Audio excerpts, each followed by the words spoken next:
It just happened. He showed me a world you could never give me. Don't make a scene, my girlfriend said after ditching me for a rich tourist on our vacation. I obeyed, went home, and vanished. Now she's alone, ghosted by her upgrade, who gave her a fake name and number, screaming into the void I left behind. Hey viewers, before we move on to the video, please make sure to subscribe to the channel and hit the like button if you want to see more stories like this. Thanks. The silence on this private stretch of beach is the loudest thing I've ever heard. It's 5:17 a.m. The sky is bleeding from bruised purple into a soft orange that feels like a mockery. My feet are buried in the cool, damp sand, and the only thing I can feel is the ghost of my phone vibrating in my hand. The text message burned onto the back of my eyelids. Don't wait up. Don't make a scene. We'll talk tomorrow. It's so perfectly, brutally her. A command, a dismissal, and a postponement of consequences, all in 10 words. I let out a breath I feel like I've been holding for 2 days and finally let the memory in. Not of the text, but of what led to it. The vacation that was supposed to fix us. It was my idea. I'd been buried in a high-stakes project at the architecture firm for 6 months, working late, bringing stress home. Chloe had started to feel more like a polite roommate than my fiancé. I saw the distance in her eyes, a flicker of boredom when I'd talk about load-bearing walls and permit delays. So, I booked the all-inclusive resort in Mexico. A week of sun, sand, and us. No work emails. No distractions. You did this for us, she'd said when I showed her the confirmation, a genuine smile touching her lips for the first time in weeks. She kissed me, and for a moment, it felt like old times. It's perfect, Mark. Thank you. That was 5 days ago. The first 2 were perfect.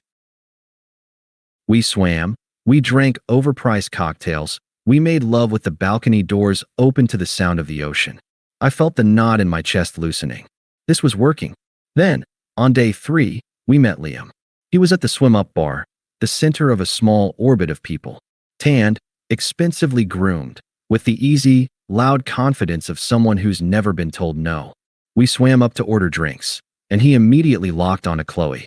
Don't see many women who can wear a plain black one-piece with that much confidence, he said, his voice a smooth, practiced baritone. Refreshing. Chloe, who usually hated cheesy lines, blushed and laughed.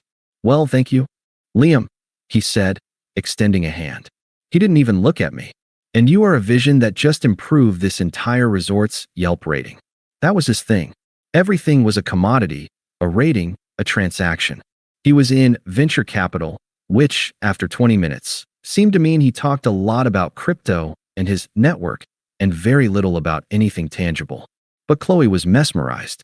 She laughed at his jokes, her hand resting on his tanned forearm as the conversation drifted from the quality of the resort's champagne to his private villa with its own infinity pool. I tried to engage. So, what ventures are you capitalizing on down here? I asked, trying to sound interested, not challenging. Liam finally looked at me, a slow, appraising glance that ended with a slight, dismissive smile. I'm scoping out a potential acquisition. Beautiful place, beautiful people. The opportunities find you if you know how to look. His eyes flicked back to Chloe. The rest of the day was a masterclass in subtle erosion. By the pool, Liam held court, and Chloe was his most attentive student. Liam says he just jet sets to Monaco for the weekend on a friend's yacht. She whispered to me, her eyes wide. Can you imagine? I can't, I said flatly. I've got that project in Schenectady.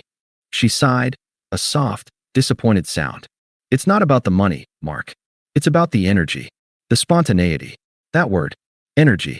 It became her weapon. My energy was heavy. My energy was serious. Liam's energy was magnetic. That night was the resort's white party. The place was thumping with electronic music, and everyone was dressed in flowing, pristine white. Chloe wore a stunning, backless dress she'd bought just for the trip. I told her she looked incredible. She gave me a distracted smile and scanned the crowd until she found him. Liam, in a ridiculously white linen suit, was already pouring champagne for a group of people.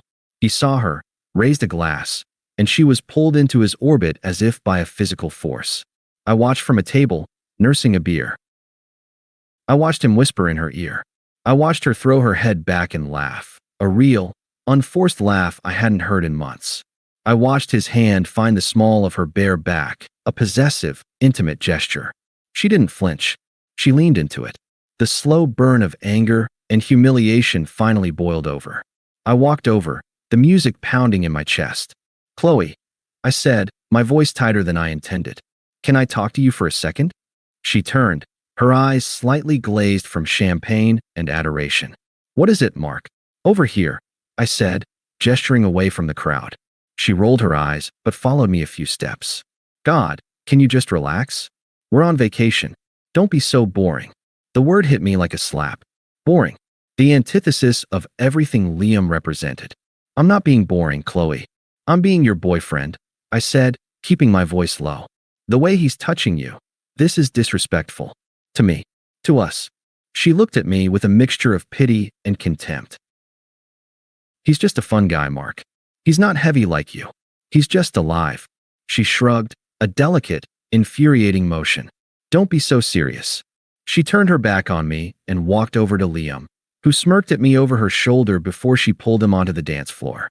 They moved together, a tangle of limbs and white fabric, her body pressed against his. It wasn't just dancing. It was a performance. For him, for the crowd, and most of all, for me. That was my cue to leave. I went back to our room, the air conditioning humming a cold, lonely tune. I sat on the bed and waited. An hour. 2. The party downstairs faded. The resort grew quiet. I must have dozed off. The buzz of my phone on the nightstand jolted me awake. The screen glowed in the dark room. 3:42 a.m. It was from Chloe. "Don't wait up. Don't make a scene. We'll talk tomorrow." I read it once. Then again. The words didn't change. I got up, walked out of the room, and found my way to this empty beach. I left my phone on the bed. I didn't want it with me. Now, as the sun finally crests the horizon, painting the ocean in fiery gold, I feel a strange, cold clarity. The knot in my chest is gone. In its place is a hollow, quiet space. She told me not to make a scene. She has no idea what I'm about to do. The sun was fully above the horizon now, a clean, sharp line between the sea and the sky. The world felt washed, new, and I felt empty, not in a broken way, but in a neutral, functional way, like a room that had been cleared of all its furniture. There was space to move. I walked back to the room, my steps measured in quiet. The resort was stirring, a staff member wiping down loungers, the distant clink of breakfast service, but it felt like I was moving through a different world entirely. The room was as I'd left it, the bed still wrinkled from where I'd slept alone. Chloe's white dress was a discarded puddle on the floor. Her sandals lay kicked off by the balcony door. The evidence of her life, of our life, now looked like clutter. I didn't feel anger. I didn't feel sadness. I felt a profound and simple need to be gone. Methodically, I opened my suitcase and packed. It took less than 10 minutes. I folded my clothes with a robotic precision I didn't know I possessed. Then, I did the same with hers. I zipped her suitcase closed and set it by the door, next to her purse. A neat, contained parcel of a person who no longer existed in my world. I showered, the hot water sluicing away the salt and sweat of the long night. I dressed in clean, comfortable clothes for travel. And then I sat in the chair by the window, waiting. I didn't look at my phone. I just watched the palm trees outside, their fronds stirring in the morning breeze. The keycard clicked in the lock at 8:07 a.m. She slipped in, looking triumphant, but tired. Her makeup was smudged, her hair a mess of yesterday's styling and whatever had happened last night. She smelled of stale champagne and someone else's cologne. She saw me sitting there, fully dressed, our suitcases by the door, and her smug expression faltered for a second. "You're up early," she said, her voice raspy. She headed for the mini fridge and pulled out a bottle of water. "I've been up," I said. My voice was calm, flat. It didn't even sound like mine. She took a long drink, watching me over the bottle. I could see the gears turning in her head, trying to gauge my mood, to prepare her script. "Look, Mark," she began, putting on a performative sigh. "About last night, it just happened. He's on a different frequency, you know? He showed me a world you could never give me." She said it like she was revealing a profound truth. "It's not about money, it's about energy. He's alive." I just looked at her. I let the words hang in the air, let their absurd, cliched cruelty echo in the silent room. She had practiced this, I realized. She had expected a reaction. "Aren't you going to say anything?" she asked, a flicker of irritation in her eyes. "Aren't you going to fight for me? Yell? Something?" I stood up. I picked up her suitcase and held it out to her. "No," I said, my tone as even as if I were commenting on the weather. "You made your choice." She stared at the suitcase, then back at my face, her confidence visibly crumbling into confusion. "So that's it?" she stammered, refusing to take the luggage. "You're just leaving?" "You left last night," I said. It wasn't an accusation. It was a simple, factual statement. I set the suitcase down beside her, picked up my own bag and my backpack. I walked to the door. I didn't look back at her, at the room, at the shattered remains of our future. I opened the door and stepped out into the bright, indifferent hallway. The door clicked shut behind me, the sound as final as a tomb seal. I didn't go to the airport. Not yet. I went to the front desk. A cheerful young woman greeted me. "I was in room 412 with Chloe Anderson," I said, my voice still unnaturally calm. "I'm checking out early. I've settled my personal incidentals. The room is paid for through Saturday for her. Any further charges are hers alone." The woman's smile became slightly strained, but she processed it without comment. "Of course, sir. I hope you enjoyed your stay." I gave her a small, meaningless smile. It was very enlightening. I got a taxi. The driver loaded my bag. As we pulled away from the resort, I caught a final glimpse of the pristine pools, the perfect beach. It looked like a postcard for a life I was no longer in. On the flight home, I stared out the window at the endless blue. The man who had flown down here, hopeful and anxious to fix things, was gone. He'd been dismantled piece by piece. In his place was someone new, someone quiet, someone who understood, with cold, absolute clarity, that the most powerful response to a nuclear bomb is not to build a bigger one. It's to move entirely out of the blast radius. And for the first time since I'd heard her laugh with him, I felt a sense of peace. It was a vast, empty, and strangely powerful peace. It was the peace of letting go. The key turned in the lock of my apartment with a definitive thud. The air inside was still and smelled faintly of the lemony cleaner we both hated. We. The word echoed falsely in the silence. There was no we anymore. I dropped my bags by the door and did a slow circuit. The framed photo from our hike in the Blue Ridge Mountains. The ugly, garish vase her mother had given us that she insisted on keeping on the mantel. The half-finished crossword puzzle book on her side of the couch. It was a museum of a life that had just been declared null and void. I didn't cry. I didn't rage. I got to work. I started with my phone. I went into the settings and turned off read receipts for iMessage. Then, I opened my contacts. My thumb hovered over her name for only a second before I tapped block. Instagram. Blocked. Facebook. Blocked. WhatsApp. Deleted the chat and blocked. It was like performing surgery on my own life, cutting out a malignant, necrotic organ. There was no emotion to it, only necessity. Next, the locks. I called a 24-hour locksmith. While I waited, I began gathering her things. Not with anger, but with the detached efficiency of an estate executor. Her clothes from the closet and dresser, folded into moving boxes I had in the storage closet. Her extensive collection of skincare products from the bathroom. The books on her nightstand. I didn't read the inscriptions. I didn't linger on the memories attached to a particular sweater. It was all just inventory now. By the time the locksmith arrived and replaced the deadbolt, her presence in the apartment had been reduced to a neat stack of 6 cardboard boxes in the living room. The next day, I rented a small storage unit a 10-minute drive away. I moved the boxes there, taped the key to the unit and a piece of paper with the access code inside a small envelope. I addressed it to her and left it with the building's super. "Chloe will be by for this," I told him. He just nodded. The silence in the apartment was no longer oppressive. It was mine. It was clean. The first call came 2 days later. It was her sister, Jessica. The tone was accusatory from the first word. "Mark, what the hell is going on? Chloe is hysterical. She says you changed the locks and stole all her stuff."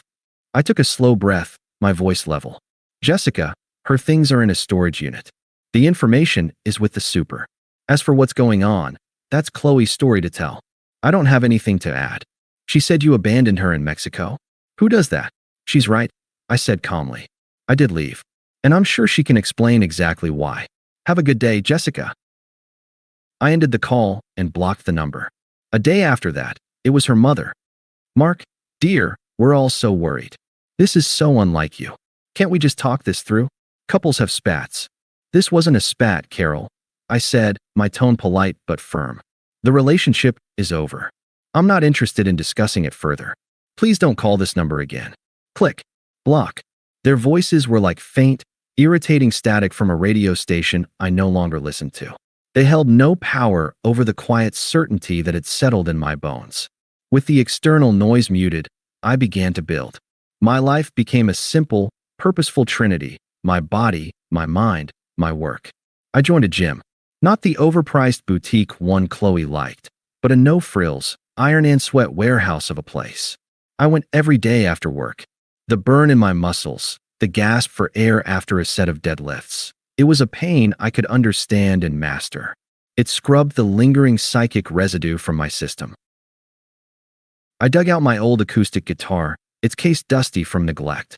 I started learning again, my fingers slowly relearning the chords, filling the apartment with something other than silence or the echo of her voice. And I worked. With the mental energy I'd once spent worrying about the relationship, analyzing her moods, and planning couple-centric activities, I dove into my projects at the firm. I was sharper, more focused. My boss, David, pulled me aside 3 weeks after I got back. Mark, the Scheherazade Tower revisions, they're brilliant. The client is over the moon. I don't know what's gotten into you, but keep it up. There's a principal position opening up next quarter. I'm putting your name in the hat. I just nodded. Thank you, David. I appreciate it. The news of her unraveling reached me in fragments, through the one conduit I hadn't blocked, my friend, Ben, who was still loosely connected to Chloe's social circle. We were at a bar, watching a game. He took a long pull from his beer and glanced at me. So you heard, I take it? Heard what? I asked, my eyes on the screen. About Chloe. The whole Mexico thing blew up in her face. Spectacularly. I took a sip of my drink, saying nothing. He took it as a cue to continue. Turns out the guy, Liam, was a complete fraud. Gave her a fake name, a fake number. The private villa was just a day pass he'd sweet-talked his way into. He ghosted her the morning after. Left her stranded. She had to pay for a whole new flight home herself. I nodded slowly, absorbing the information. There was no schadenfreude, no feeling of vindication. It was just data. A predictable outcome from a flawed premise. And it gets better, Ben continued, a grim smile on his face. She came back, tail between her legs, only to find her key didn't work and all her worldly possessions were in storage. The story's gotten around. Let's just say her friends aren't feeling very sympathetic. They think she shit the bed and is surprised it smells. I finally looked at him. Ben, I said, my voice quiet but firm. I don't want to know any of it. It's not my concern anymore. He looked surprised, then nodded in understanding. Right? Sorry, man. You're better off. He was right. But it wasn't about being better off.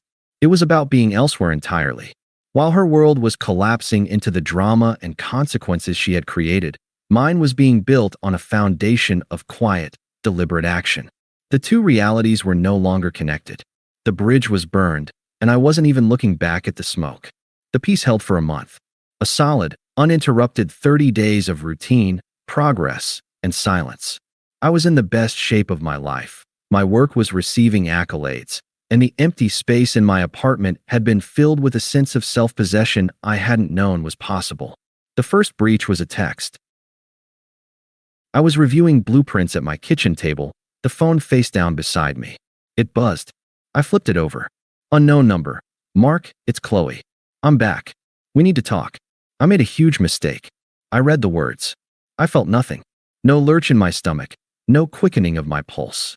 It was like reading a weather alert for a city I no longer lived in. I placed the phone back on the table, screen down, and returned to my work. After a minute, I picked it up again and blocked the number. The silence returned for another week. Then, my phone vibrated with a call from a different unknown number. I let it go to voicemail. An hour later, curiosity, or perhaps the need for finality, made me listen. Her voice was thin, trembling, a pathetic imitation of the confident woman from the resort. Hey, it's me. Please, just talk to me. He was a liar. He used me. I get it now. You're the real one. You're stable. You're good. I'm so. I'm so sorry. Please. There was a muffled sob, then the call ended. I deleted the voicemail. You're the real one. Not, I love you. Not, I was a fool. I was just the real option compared to the fantasy that had crumbled. It was an insult disguised as an apology. I thought that might be the end of it. I was wrong. It was a Tuesday evening. I had just finished a brutal but satisfying session at the gym. The endorphins were coursing through me, and I was feeling strong, clear-headed. I walked out into the cool night air of the parking lot, my gym bag slung over my shoulder, heading for my car. Mark. The voice was raw, desperate. I turned. She was leaning against the hood of a beat-up sedan I didn't recognize, her arms wrapped around herself as if she were cold. She looked diminished. The vibrant, dismissive woman from Mexico was gone. Her hair was lank, her face was pale and drawn, and her eyes were red-rimmed. She looked like she hadn't slept in weeks. Standing there in my sweat-damp t-shirt, feeling the solid power in my own body, the contrast was almost shocking. I didn't say anything. I just waited. She pushed off the car and took a hesitant step forward. You can't just ignore me forever. We were together for 4 years. Her voice cracked on the last word. I remained silent, my expression neutral. I was a rock, and her words were just water. Say something, she pleaded, her composure breaking. Tears started to well in her eyes. Please, just talk to me. Can I help you? I asked. My voice was calm, flat. The same tone I'd used with the hotel clerk. It was the wrong thing to say. It was the right thing to say. It broke her completely. Help me, she cried, her voice rising into a wail. Look at me. I lost everything. My home, my friends, you. He was a monster. A lying, pathetic monster. She was waiting for me to comfort her. To tell her it was okay. To open my arms and let her back into the stability she had so carelessly discarded. I looked at her, at the raw, messy display of consequence. I'm sorry you feel that way, I said. It wasn't an expression of sympathy. It was a dismissal, a way of saying her emotional state was her own to manage. The tears stopped. Her face, blotchy and wet, hardened. The anger I knew was always there, simmering beneath the surface, finally flashed in her eyes. That's it. Sorry I feel that way. You were supposed to be the good guy? Why are you being so cruel? There it was. The true colors. I wasn't the good guy for walking away with dignity. I was cruel for not absorbing her toxicity back into my life. For not playing my part in her drama. It was the final confirmation I needed. The last thread, now severed. I took a small step forward, not to close the distance, but to ensure my next words landed with the weight they deserved. My voice was still quiet, but it was now edged with a finality that could cut glass. Chloe, you told me not to make a scene. I let the words hang in the air between us, letting her remember the text, the dismissal, the utter contempt of that moment. So I didn't. I simply accepted your decision and moved on. I gestured vaguely in her direction, emotion that encompassed all of her, the tears, the desperation, the drama. The man you're looking for, I continued, my gaze steady and direct, the one who would care about this, who would fight for you. Yell, make a scene. You left him in that resort room. I don't know who you are anymore, and frankly, I have no desire to. She stared at me, her mouth slightly agape. The anger had been replaced by a dawning, horrifying understanding. The power she had held, the power of my attention, my love, my pain, was gone. Completely. I was a stranger. So, she whispered, her voice hollow. We're done. I gave a small, almost imperceptible shake of my head. I wasn't angry. I was bored. We've been done, I said, my tone making it clear this was the most obvious fact in the world. I've moved on. You should try it. I didn't wait for a response. I turned my back on her, unlocked my car, and slid into the driver's seat. I didn't look in the rearview mirror as I started the engine and pulled out of the parking spot. I didn't look back as I drove away, leaving her standing there in the dim glow of the parking lot lights, a small, lonely figure who was now, and would forever be, utterly irrelevant. Thanks for watching. Make sure to subscribe to the channel and hit the like button. What do you think about this story? Share it in the comments.